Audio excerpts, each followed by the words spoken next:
Welcome, ladies, to the Real Estate Investor Show, providing inspiration, strategies, and insight to empower women investors to live balanced and financially free lives. Now, here are your co-hosts, Liz and Andressa. So in today's episode, ladies, you're in for such a treat here. We have Arvi Carkanji. She is a powerhouse woman who just started investing a few years ago and is able to build her portfolio to doing over 50 deals in that time. So we get into a lot of really cool foundational work.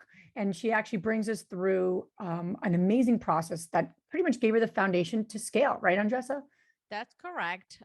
We're going to go through her 5 steps to do that. And she broke it down how she implemented what she's been using to not just build the foundation for her real estate business, but also how was she able to hire teams. She now has a team of 10 people, and she shared her 4 steps to hiring the right person to the right seat. This is very specific for any investor that is looking to flip, wholesale, rent, scale your business in any way, shape, or form. This is really a foundation to apply for any exit strategy. Welcome back, ladies. This is Liz. And this is Andressa. Welcome back to the Real Estate Investor Show, where we are on a mission, a big, big, big mission, right, Andressa, to empower women to live a financially free and balanced life. And Andressa always says, whatever balance means to you. And I love the term. I'm going to keep saying balance because I know it really annoys a lot of people. So part of me I really love talking about balance, because let's be honest. We want it all as women. We want it all as people to create a lifestyle that we love, but every moment's not happiness and joy, right? There's frustrations. Mm-hmm. And sometimes we're the mom and the moment of the mom, and we also are getting this nasty email from a client. Those things happen, and we don't live a balanced life every moment of the day in every situation. Of course not. And we'd be naive to say we did, right? Yeah. But you know what, why I think people are very annoying when I say balance, because they think that we might be saying balance as if equal parts. Right. And balance to me might be spending more time doing something else than working. It might be spending 3 months on vacation per year, whatever that is. So it is not balance, not equal parts of each. Yeah. And I think also when you're living a true, like for me, when I have those days that are truly balanced, I'm all in on one thing. Like I'm not the mom who's checking my email and seeing a nasty email come through, or I'm not being a good wife of actually listening to my husband, not hearing want, and thinking about something else, right? I'm all in on that role or that focus. And I think that's what most people really want, right? To show up fully. But anyway, so that's what we're all about. Thank you for tuning in again. Arvi, thank you so much for being on our show. We so appreciate you sharing yourself and your wisdom today with our community. So thank you. Thank you. It's a pleasure being here. Yeah, really excited to jump into her story. And before we do so, we always like to get connected to all of you. Andressa, what's happening? What would you like to share with us in our community today? Yeah, so many of you guys listening know that we went to BP conference last month. And yesterday, Matt Faircloth, who is Liz's husband, that's how we know him, he published on his YouTube channel, the Rosa Group. If you don't know that channel, go check it out. They have great videos there. So they posted over there, Justin Fraser, who is Matt's business partner, he recorded a couple of people during the BP asking them, what are the things that you would tell yourself, your young self, or what mistakes you have made? And I love that video because I saw a pattern. When I was listening to all those answers, there's a pattern there. So the pattern that I'm talking to you here is really leverage your skill set, your time, your funding, and looking for partnerships that will complement what you don't have or be able to leverage what they don't have. So it's vice versa. So what boils down to me is like teams and partners, right? Because you can look at your team members, the GC as your partner. You can look at your attorney as your partner. So those types of partnerships, private lending, your partners. And the reason why I'm saying that is because Liz and I are very mindful of you knowing the options that are out there, and you don't need to have 10-year career in real estate investing for you to start partnering up and scale your business. So we want to like accelerate that. So we are planning a 3-day event. It's virtual every single night at 7 p.m. Eastern Standard Time. We're going to talk about how to build partnerships that last. And if you want more information about it, you can click on our show notes. You have a link there so you can sign up for it today. It's going to be December 6th, 7th, and 8th at 7 p.m. Eastern Standard Time. Don't waste this opportunity. It's going to be a great event. You know that Liz and I love to pack a lot of things into our events. So it's going to be there for you. And we're very excited to talk about this subject because we think that this is how we can grow your business on our own terms. Yes. Love it. Love it. So without further ado, Arvi, thanks again for being here. And thanks again for, sharing your wisdom with us. So we always like to kind of kick things off with all the over 200 guests that we've had on, all women guests too. What propelled you? What inspired you to begin investing in real estate? That's such a great question. Honestly, I wouldn't say there was an inspiration that came through to me to get started. However, I had just finished my college career or degree, and I started my master's degree, and I was in the first years of doing my master's. And I probably applied to, I don't even remember now, like 100 job applications and opportunities, and went to so many interviews. And I didn't get one call back from any of them. So I was really frustrated at the time. I was like, maybe there's something wrong with me. I'm not good enough for these people, or whatever. So I was on the phone with my dad, and, I was just telling him, like, it's just not working out. Like, I don't know what to do. I should just start a business or something. And he was like, well, speaking of businesses, have you thought about real estate? And I was like, real estate? Like, what am I supposed to do there? Like an agent? And he's like, no, not an agent. He's like, I had a friend that told me that, he's like doing some type of house flipping and he buys them and sells them. And I was like, really? So when he mentioned that, it's like one of those things when somebody mentions something to you and you start noticing everything about it. So I was in my car driving, and there was this like free real estate web or seminar, 1 hour type thing. And I went there, it was for free. And at the time, I was really broke, so I couldn't afford much anyways. And then they kind of upsell you to like a 3-day event. So I ended up buying that. It was like $300 for the event. And I never looked back since then. I just kind of got sucked into all of the things that you can do with it. So ever since then, I started, researching, and then I bought my first property like 8 months later. Wow. And that was 2019. 2018. Yes. 18.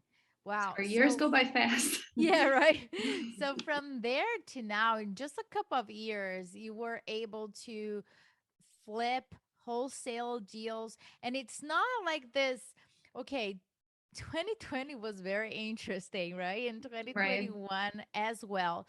But as per your numbers, you have more than 50 transactions during the short period of time. We want to break down how you were able to do that. Because a lot of people say, well, I'm just going to start with 1 deal per year or 2 deals per year. And that didn't happen for you, right? You were able to do so many transactions and gain the experience and the knowledge and build your portfolio that way. So when you look back at your first property, walk us through how you found it and how you fund it. Yeah, absolutely. So at the time, it was still the time where you can kind of find good deals on the MLS. So that was the first place I really looked at whenever I was doing my research into real estate, and kind of like what you guys were just talking about, building a team and having team members that, can help you do all of that.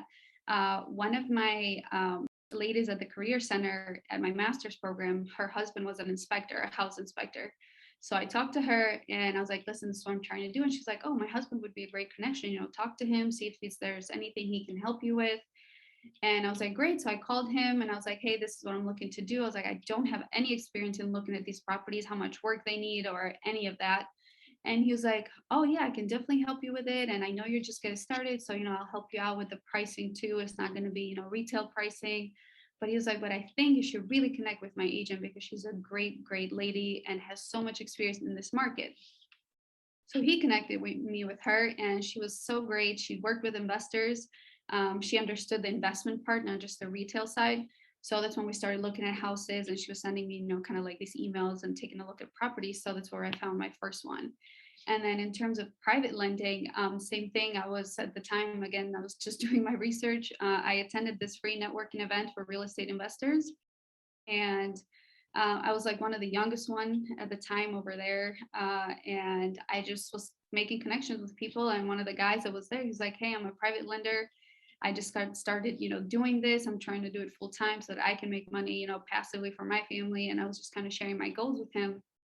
And from there on, we had a kind of like a lunch meeting. I shared, I had prepared this little packet that I printed out and I shared with him like my goals, what I'm looking to do. And even though at the time I had no clue what my goals would be, but I just kind of shared with him the vision of where I'm looking to go. And he just believed in me. And honestly, just kind of from there, we ended up working together on that first property and the second and third. And he's still my lender today. I love that. So what did you put in this like packet? So it was just an introduction of myself. I'm Arvi and I didn't have much work experience either, but just kind of explained to him where I'm from originally, that type of stuff and what I've been doing. I shared with him my goals personally, like what I had. I wanted to be this big boss lady with, flipping hundreds of houses a year. And I also shared with him the company goal that I had, how many people I wanted to bring on my team. And, it was just really basic type things on real estate investing and myself. And I also explained a little bit about private lending in general, even though he had the experience. I kind of put together a little bit as well our benefits on what would private lending mean if he did it for me or with me and that type of stuff, his benefits. So I think they just brought it all together for him and he saw the vision and kind of my goals. So that's why he trusted me. I love that. We talk a lot about track record, right? And sometimes our track records aren't like we've been doing this for 10 years and have done a million projects, but our track record also includes who we are and the kind of character we have and the goals we have. And I don't want women to dismiss those things, because those things are important. And I think what you just shared is really important to share with people that are going to be partners with you. Because what it shows is you care enough to actually have prepared to meet with this person, right? Or rather than just like, when people come prepared for something, you just take them more seriously. I just don't know I don't know why that is, but we just do as people. So I think that's great. And I think that that's something everyone can do. So you don't need this like 10-page, right? All your ROI docs in a row. You sometimes just need to say who you are and what you're looking to accomplish. And everyone starts somewhere. So I like that a lot. I want to talk about your first flip from the foundational perspective. You shared a little bit about some of the pre-work we do. We take our interviews quite seriously, me and Andrea. So we always come prepared and really think about the women we're serving and just trying to pick out things that are be of most help to them listening. So tell us a little about that, because I think there's a really good nugget there of God, so many good learned lessons you can pull from that. So talk a little bit about the foundational issue situation, I'll call it. So it was this property, like my first one. I walked it through my agent and she's the one that told me first, like, hey, these walls look pretty like crooked. There's big cracks on here. I definitely suggest you get a basement inspector down here and to make sure that, it's good and it's going to work for you. So I was like, okay, yeah, great. And then I walked it through with the inspector friend of mine, and he told me, these look pretty bad. You're going to have to get an inspector and just make sure that you don't have to replace them and all that. And honestly, I just didn't listen to them. I was like, you know what? I can do this. Whatever comes my way, I'm just going to handle it. And I don't think it's that bad. You know, I'm not going to have to replace We've this done wall. that. I have done that so many times, right, Andressa? Yeah, I have the chills. I know. So yeah, I thought I had this much energy in me that I was going to handle it. And yeah, it ended up being that I had to replace two of the biggest walls, which are like 32 feet long and like 8 feet high, because it was a full basin. Like you can finish it and have like a full, you know, living situation down there. So it was definitely not fun. And even when I did that, I still went with the wrong decision and hired the wrong contractor for the job. I got a quote from, you know, like a good basement company that was even going to give me a lifetime warranty on it for $35,000.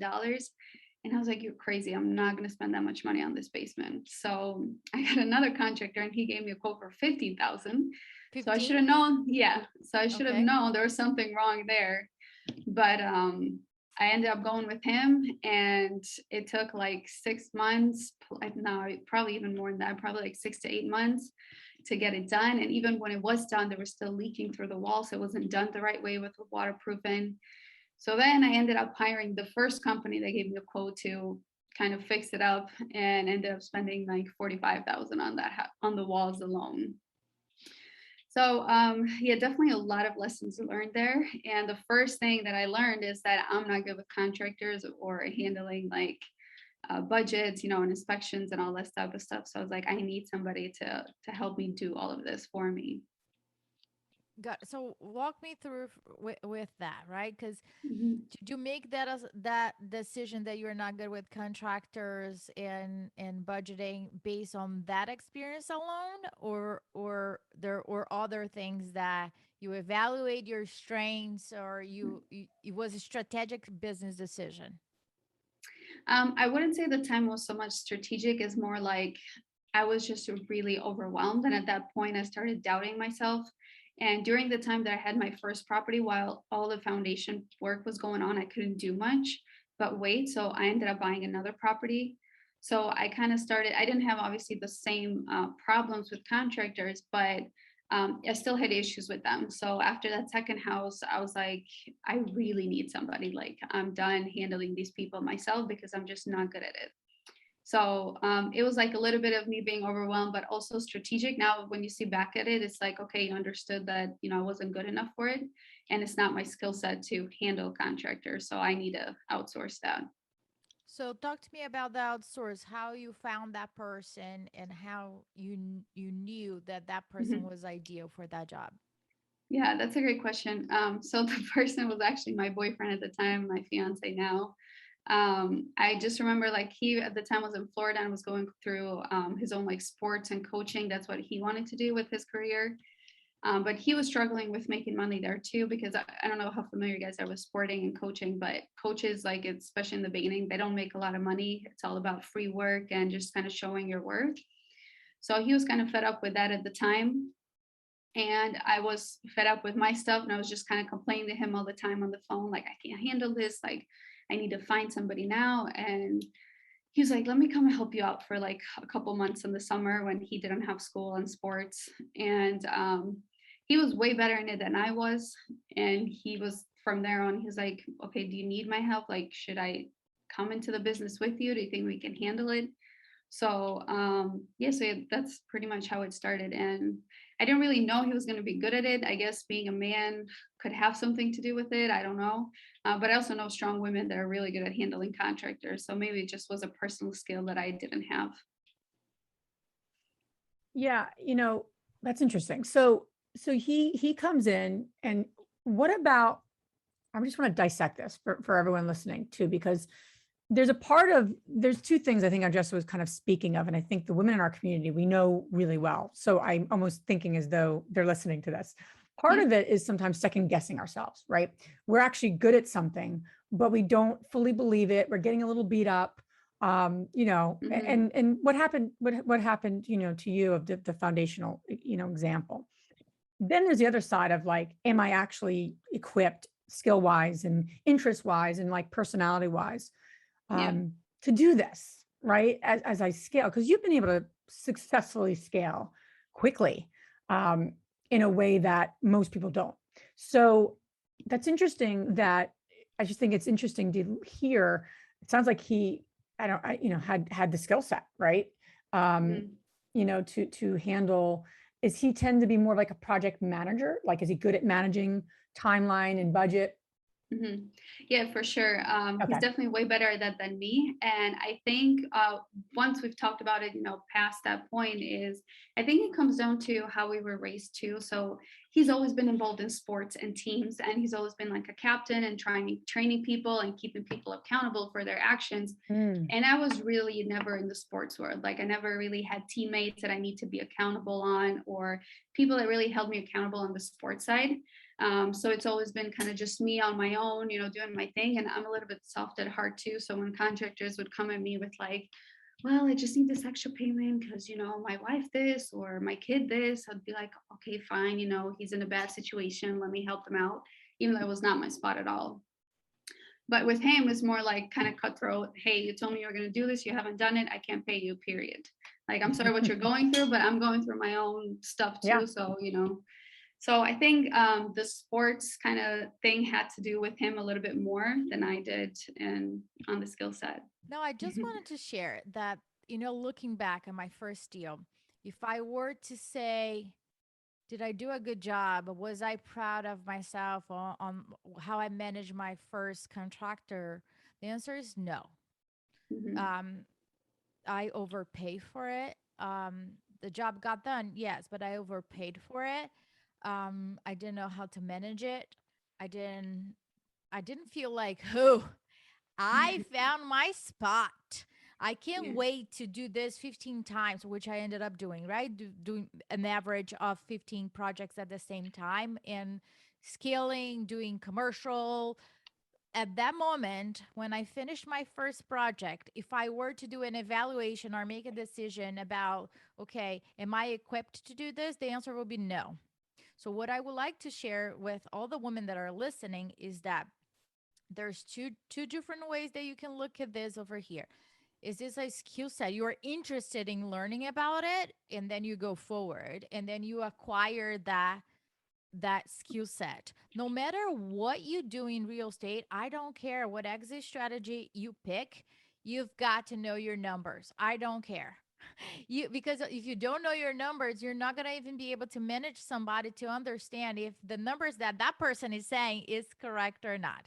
The second thing, which I think that that's the decision that you made, it is related to, okay, this is not my thing. I tried it, this chocolate flavor of ice cream, I don't actually like it, and let Yeah. me focus on other things that I like more and I'm able to contribute to the business, which exactly what you did, and was able to do multiple transactions in the period of time that you did. So I want to go there.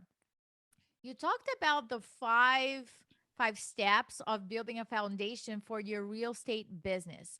Can we Mhm. break those down Yeah, for the absolutely. listeners? Absolutely. So, kind of like what you mentioned, when I realized that that's not my first, like my skill set, and I needed to do something in order to scale this. Like, my goal was not to be like do my own work, do one house at a time. Like, we were doing real estate investing full time, and it was our only source of income for the both of us. So, we are like, okay, we need to scale this. So, the first thing that we kind of not came up with, but that we um, became as a challenge for us is whenever we were getting leads in, is like a central system to where to handle these people. Like, we were getting leads in and then they were getting lost because I was writing them on one notebook and then on my Google Drive and then somewhere else. So things were getting lost and I had this number on my phone. So the main thing I did when it came to, all right, like this is serious, like we stop with all the BS, is to have a central system for to handle all my leads. So And let me just take a quick stop. Where were those leads coming from? You were saying that the leads were coming through your website. yeah, so at the time we didn't have a website, but we were doing call calling. We were doing some type of direct mail, and all that stuff. So we were getting leads in. We're also doing like driving for dollars, that type of thing. So we had all these different things that we were doing, and everything was just getting mixed up, and we just didn't know where things were. Okay. So that's when it came down to, okay, we need something centralized that every time. And we called a lead somebody that said, yeah, I'm interested. I'll think of, I've thought about selling my property. To us, that was like, okay, a potential lead. So at that moment is when we would put it into our system. So that was like the first big change that we made, is getting a system for our leads that was centralized. And it became important that that system had certain functions. Like obviously the first thing is managing the leads. The second thing was some type of automation and integrations, and being able to call and message that lead within that system, have everything recorded and centralized so that I don't forget, what the last conversation was. So that was like a huge change for us. Yeah. So you're referring to CRMs, right? Correct. So which one did you pick? I picked Simply. I'm not sure if you guys have heard that before, but it was one of the most affordable ones, and it still is, and has all these functions and more that were more than enough for me to get started with. Arvi, say it again. Simply, RE Simply. Oh, okay, cool. So you would say that is number one on your foundation for the real estate? Yes. CRM. Okay. Yeah. And just to say something really quickly, I think you were very astute to listen to that feeling that you need to get something in place. Because what most people do, they'll keep going and going and going, and then it becomes so overwhelming, right? So 5 leads become 10 leads and becomes 20 leads. And it might seem obvious, like, yeah, just get a system and put it into place and do some automations and we're good. Like, but just know that that's not what most people do. Yeah. Most people take a really long time, especially if that's not their focus and their core genius, to be honest. And I mean, we had a CRM for our lead source was more investors, right? So I remember it was only a few years ago when we were up to like 200 investors. We're like, we need a system, better than our. I think we had a very good Excel form. It was a very robust Excel form, but we needed something that was a little like next level. We should have put that into place sooner than we did. So I'll put a note there for everyone listening. Don't wait too long. It's better do it sooner.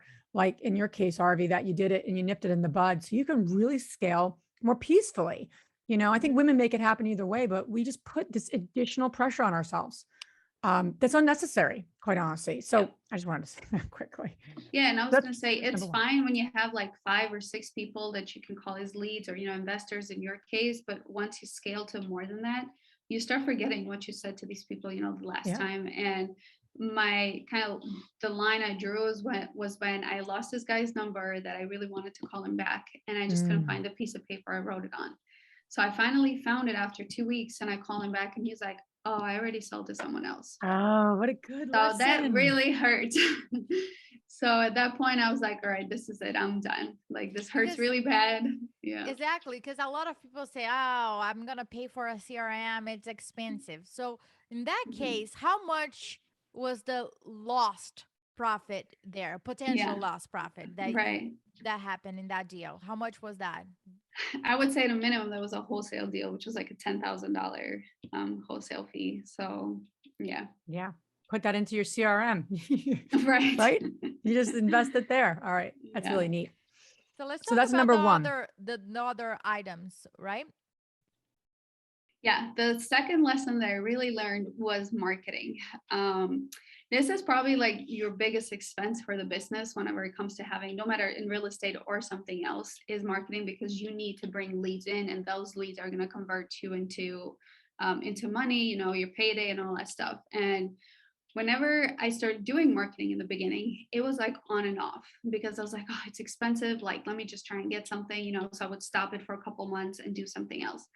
So that completely would kill the vibe of the business. We would start out, we'd do so good, and then we'd have all these dips in our business every 2 months. So the moment when I switched from doing that to running marketing like a clock, nonstop and consistently, is a moment my business started changing too. And I want to clarify something too.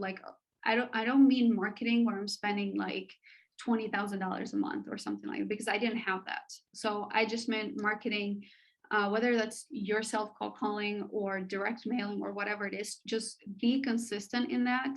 Whether it's 100 leads that you're calling a day or a week, just keep doing it. Don't stop doing it, because that's going to convert into deals.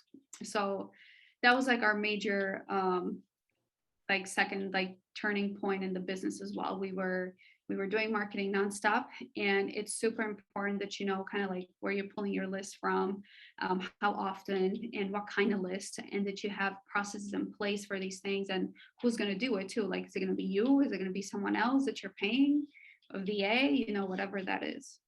I want to just share a quick a shameless plug for a book. It's not really shameless because I didn't write it, but not yet at least. But it's a book by Dan Sullivan called The Simplifier, the Multiplier, the Simplifier. And why I'm saying that is because people, what I've seen is investors, especially, you know, ramping up our businesses, we'll be attracted to one or the other, where we're just creating a lot of things or a lot of opportunities, yet there's nothing in place to actually cultivate them. Like you're saying, the first thing, or people overthink the CRM. Like they take a year to figure out which CRM they're going to use. And we see it on our Facebook community, where they're literally the same people are talking about the CRM. They have no leads, right? So you can be one or the other. And usually, you know, I feel like people can overthink something or just jump into it too quickly and not have the right systems in place. And people tend to be one or the other in some ways, or maybe a little of both. So I just say that because just watch yourself in those two. Are you the jump it in, figure it out after kind of person? Or are you the like, well, let me overdo it here? And that placates so much to how we go through the business. And to your point, I love that you put the system in place first. That didn't happen second, right? That was first, because now you're paying for leads. How are you going to actually cultivate them? And you don't want to lose that number again. So very strategic, absolutely, what you're saying. I just wanted to mention that. That's really smart. Yeah, absolutely. And like you mentioned, you're spending money for marketing. So if you don't have that system in place to keep track of people that are calling you with potentially, you know, interested in selling, you're wasting money because you're not converting those leads. So definitely super important. Awesome. Let's go to the third pillar. What would you say that is? And I feel like we're running like a mini workshop. I love this. Yeah. The next one I would say is a training system in place for your team. So I always consider marketing as a bloodline of the business, and sales is like your brain. The two cannot function without each other. Like you won't have a live human if those two are not working. So same thing for the business. If you don't have marketing in place, you still need sales. And if you don't have one of the other, you're going to waste money, you know, in one way or the other. So training systems, and I learned this again by making the mistake on myself as well. I hired somebody that I thought was a good fit for the company that could help me, you know, keep closing more leads, because at the time we had more leads than I could handle. And it was good to begin with. You know, he was a good fit. He had sales training because I didn't have that personally either. So I just kind of jumped into it, and I was figuring out sales as I went on and talking to people. And I just kind of taught him the real estate side of things. And that worked for a couple of months. But again, I've never hired somebody, and I've never been the boss of somebody. And, you know, I've never had an employee. So I didn't realize that training people is something that you do on an everyday basis. Like it doesn't just stop this first 2 weeks that you taught them how to do real estate, and then, you know, they should be good to go. Because if you compare that to yourself, I mean, most of the people, they try to learn real estate and understand the process of real estate for at least a year before they buy their first property. So why would this person that you just brought in with 2 weeks training know everything and should be able to close deals, you know, in 1 month? So that was a mistake I made. And to me, it was like, okay, finally I got somebody. I am done with this task and I'm going to go do something else. And he got it. I'm not going to even bother him anymore. So that was a wrong mindset. And we realized that obviously after a couple months where things kind of started slowing down and he wasn't performing as well, that we ended up firing him. But it wasn't his fault. It was my fault for not handling it the right way. So before we hired a second person and a third person, that's when we were like, okay, what is our training system? How are we going to train them? How are they going to understand every step of the way? And how are we going to keep training them consistently so that they're always, you know, understanding and like evolving with us as well in the business. I think it's so great to talk to you about your journey so far, and you have a team of 10 people, and a lot of women that we're talking in our community, very experienced. Um, they're talking about considering hire their first person, and there is a mental challenge there, and I don't think you faced that mental challenge in hiring people, because I, as you mentioned, you didn't have another choice. You were so overwhelmed. It's a good thing, because then you have to hire and expend. But talking about those like KPIs, right? How did you put measurements in place to make sure that they were doing what you want them to do on the standard way that you want them to do? It's like Right. being accountable, right? Did you How you be able to track their progress and their performance? That's such a great question, because in the beginning, again, when I hired that first person, I didn't have any of that. So I didn't know if he was doing good, if he was doing bad. I just kind of knew he was making calls. But the system that I had in place recently, it actually tracks a lot of the KPIs for you too. So like whenever, how many calls you're making a day, it will tell you, it has like a dashboard of how many calls you make per day, what team member did it, and how many messages and all that stuff. So whenever he was working and then I fired him, I started noticing a track of like, okay, how many calls was I making when I was working full time versus how many calls was he making when he was working full time and, 9 to 5 basically. So I started noticing the trends and I was like, okay, if I can make, for example, 50 calls, I know he's not going to be at my level because he's still maybe in training or it's just not as good as I am when he gets started. So, okay, he needs to make at least 30 calls a day. So that's when we started tracking things like our acquisition manager, for example, at a minimum should be making 30 calls a day. On the other hand, this brings up the problem of if he's making 30 calls a day, do you have enough leads in your system for him to make 30 calls a day? So now it's like, okay, how many leads do I need to bring in every day in order for him to make 30 or her to make 30 calls a day? So everything is interconnected. And that's why I mentioned that, marketing and sales, like they go hand in hand. You can't have one without the other. So it was like the kind of the first things we've put in place. And then from there, I'd say we track like how many offers it takes for us to close a deal. So whenever I'm seeing him, making offers and we're not getting any deals, I know that, okay, he hasn't hit his stats yet. So I know that, it takes us at a minimum like 10 offers to get one deal. So those are like I would say the main things to track when it comes to an acquisition manager. All right. So we have CRM, marketing, and training. What comes next? Next would be, I'm sure everybody's heard this before, but processes and programs, or I'm sorry, processes and procedures, which is tracking everything that the role has in writing or in videos, however, because right now a lot of people do videos too. So whatever is easiest for you, but being able to have a definition for each single role and tracking that, those steps of like what that role is supposed to do and document everything with very much detail. Because one of the other biggest expenses in a company is not just like marketing and sales, but it's going to be turnover. So whenever you fire somebody, now that place is empty. So it's costing you money being empty. And it's also costing you money when you're trying to hire somebody and train them again, because somebody has to train them. So whenever you have these processes and procedures in place, it's super important to minimize the time of turnover from employee to employee. And that means for myself too, like I don't want to be training that same role, every single month or something like that. Like I want to be able to have somebody in place and say, here are all the processes and procedures. Let's train you on the first 2 weeks, but you have to be able to go back to them every time you have a problem. And once you haven't figured out the possible solutions that I have noted here for you, then you can come to me and say, okay, I can't fix this, help me, and stuff like that. Love it. So that's the fourth one. We're up to four, right? Yeah. All right. What's the final one? Last one. Final one is putting the right people in the right places. Hiring is so very crucial for your company and part of the foundation.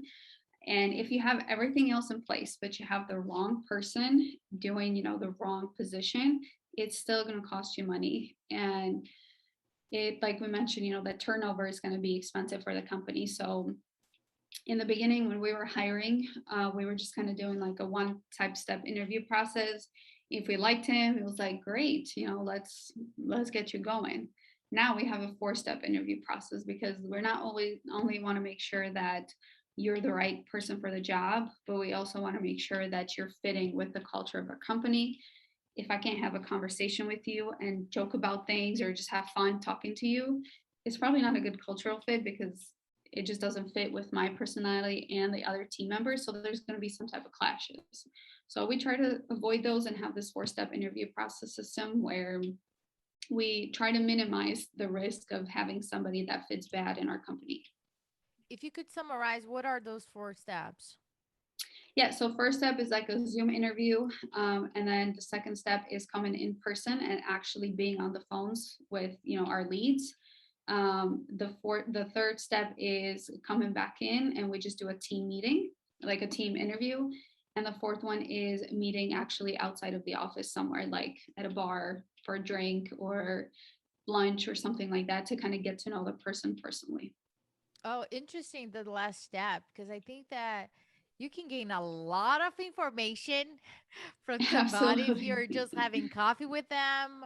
To Yeah. me, it matters so much when how they treat the waiter Yeah. or the waitress, how they handle every single situation. You can get so much. I think so smart of you Absolutely. guys to do the last step, because you get to know the person, right? Yeah. Outside the office setting, so they can loosen up and like hopefully be who they are and Yeah. see if it is a good And fit. you'd be surprised what a good glass of wine can have people say.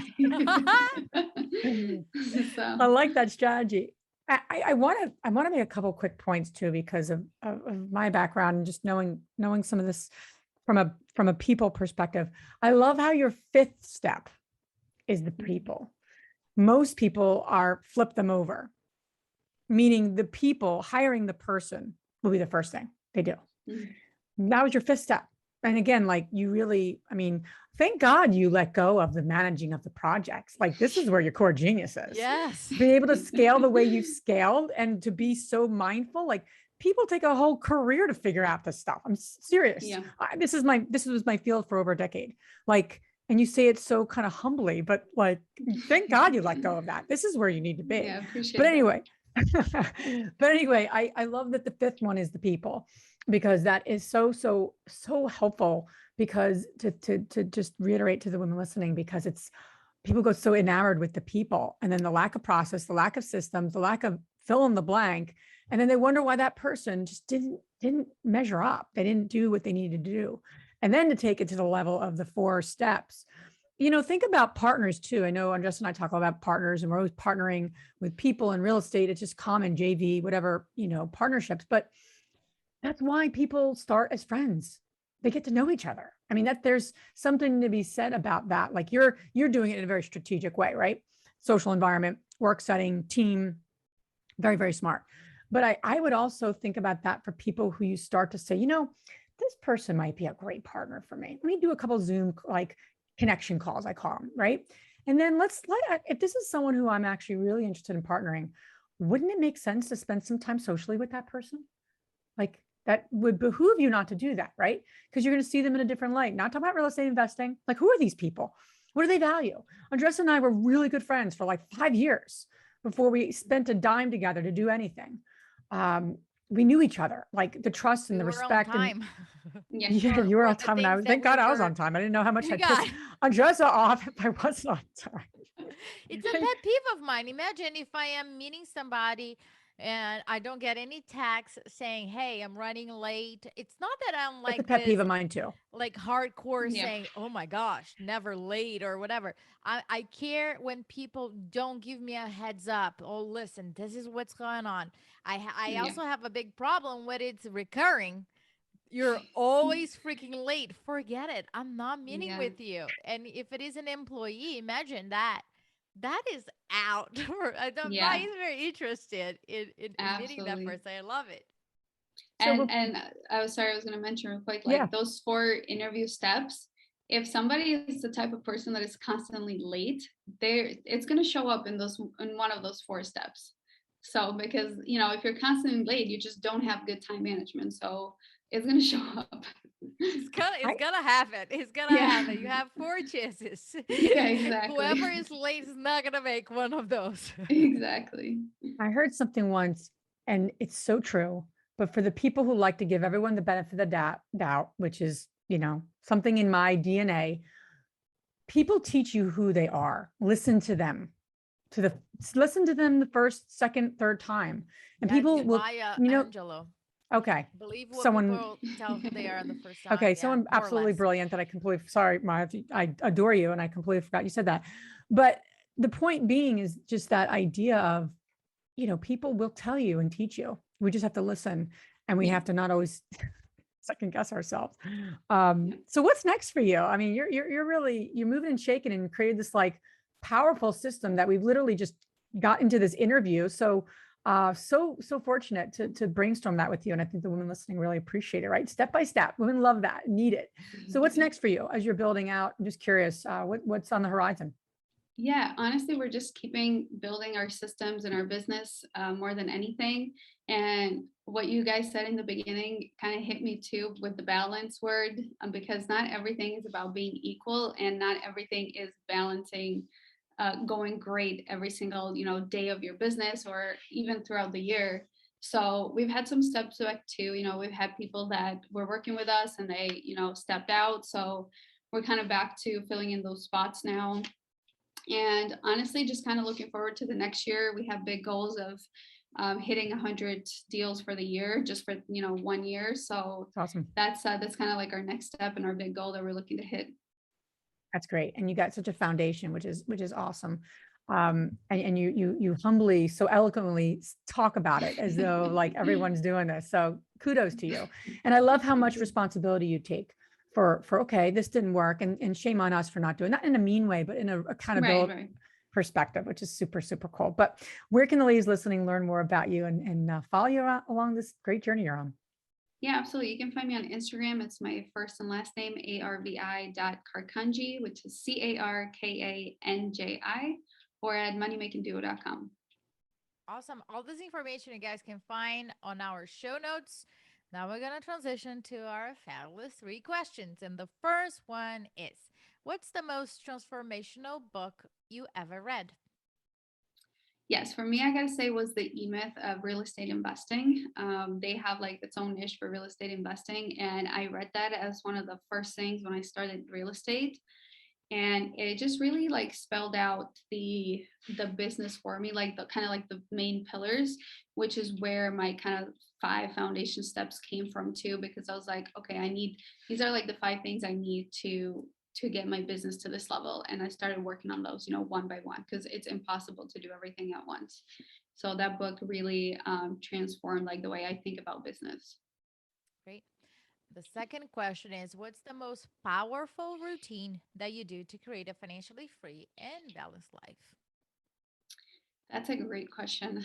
So lately, and I'm not going to say I'm the best at this, and I fall off the track sometimes too, but one thing that has really helped me lately is meditating in the morning. I do this 10-minute meditation, not necessarily exactly when I wake up, but before, between waking up and going to the office. I find like 10 minutes to do that, and it's just kind of mindful to help me get started my way the right way. As a business owner, my mind is never stopping. Honestly, I don't know how you girls feel, but even at 10 o'clock at night, so I'm always thinking about something that either we did wrong on how to fix, and this and that, and I'm always also beating myself up about something that we did wrong or we didn't do the right way. So that has helped me kind of calibrate, I would say, my mind in the morning to kind of let go of things and just take it one day at a time. Amen to that. Yeah.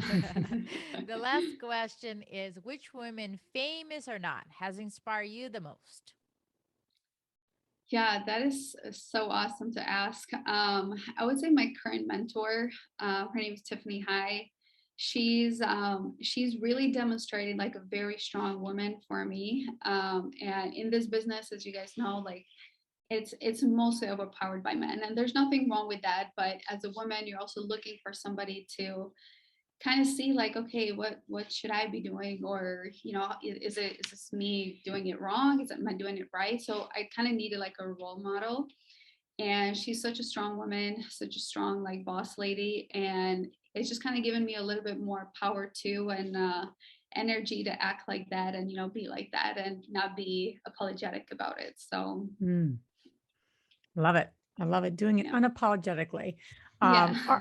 Harvey, thank you so much for being on our show today. Thank you so much, sharing all your wisdom and literally like us packing in this mini workshop on the steps to scale, which we love, because we want women to take away something of value so they can put it into action and actually move the needle right forward in their business. And scaling is such an important topic for so many that want to do that. So thanks for being here, and thanks for sharing your great knowledge with us. Thank you so much for having me. I'm so grateful to be part of like a women's platform. So I appreciate you guys having me on. It was a pleasure. Thank you so much. If you enjoyed this podcast and want to receive updates on our next interviews, go to our website, therealestateinvestor.com. There, you can subscribe to our show, become part of our investor community, and get updates on upcoming episodes. If you like our show, please share it with other women who would benefit. And don't forget to leave us a rating on iTunes. We'd really appreciate it. And as always, we encourage you to take one action as a result of today's show and put it into motion so you can live both a financially free and balanced life. Thanks for spending time with us. Ciao.